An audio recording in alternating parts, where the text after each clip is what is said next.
അങ്ങനെ തലേന്നത്തെ അത്താഴപ്പണിക്ക് ശേഷം പൂട്ടിയ അടുക്കളയുടെ ഘോരഘോരമായ വാതിലുകൾ രാവിലെ പ്രഭാത ഭക്ഷണത്തിനായി ഞാൻ തുറന്നു. അപ്പൊ എങ്ങനെ രാവിലത്തെ ഞം ഉണ്ടാക്കണം എടുക്കണം എന്നൊക്കെ പറയുമ്പോൾ നിങ്ങൾ വിചാരിക്കും രാവിലെ ചേച്ചി എന്തോ കഠിനമായ കാര്യത്തിലാണ്. മെനു അനുസരിച്ച് പ്രഭാത ഭക്ഷണമായി നല്ല സുടുസുടു ദോശയാണ്. ഒരു വഴിക്ക് പോവേലേ, അപ്പൊ നമുക്ക് ദോശയ്ക്ക് ഒരു കൂട്ടിനായും കൂട്ടാനായും ഒരു ബ്ലോംബ്ലാസ്റ്റിക് ഉരുളക്കിഴങ്ങ് കറി ഉണ്ടാക്കാം. അപ്പോഴേക്കും പാല് ചായയായി രൂപകൽപ്പന നടത്തിയെത്തി. ഇതിലെ ചായ എനിക്കും ചായപ്പൊടി ചെടികൾക്കുമാണ്. സ്കൂളിൽ നിന്നൊരു റംബൂട്ടാൻ തൈ കിട്ടിയേ, അതിന്റെ മൂട്ടിലിടാനാണിത്.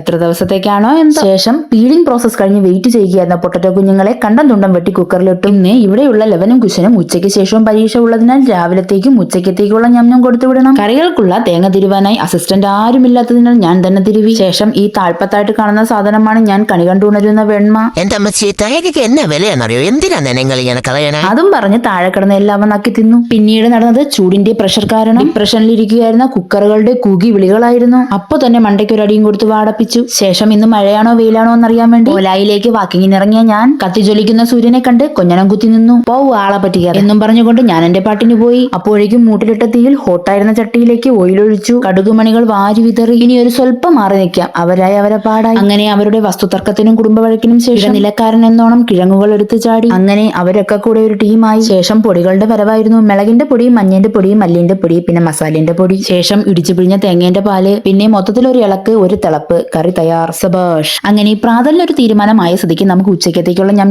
കൂടെ ഒരു തീരുമാനമാക്കാം. അടുക്കളയുടെ ഏതോ ഒരു മൂലയിൽ കിഴികെട്ടിയ നിലയിൽ കാണപ്പെട്ട കുറച്ച് ചെറുപയറാണ് ഇന്നത്തെ എന്റെ ഇര. അങ്ങനെ മൂടിലിട്ട തീയിൽ കുക്കർ അമർന്നിരുന്നു. ഇനി ചേച്ചി പതപ്പിച്ച മാവിന്റെയും ചുട്ട ദോശയുടെയും കഥയുമായി ചേച്ചി നാളെ വരാം. അതുവരെ ശുഭം.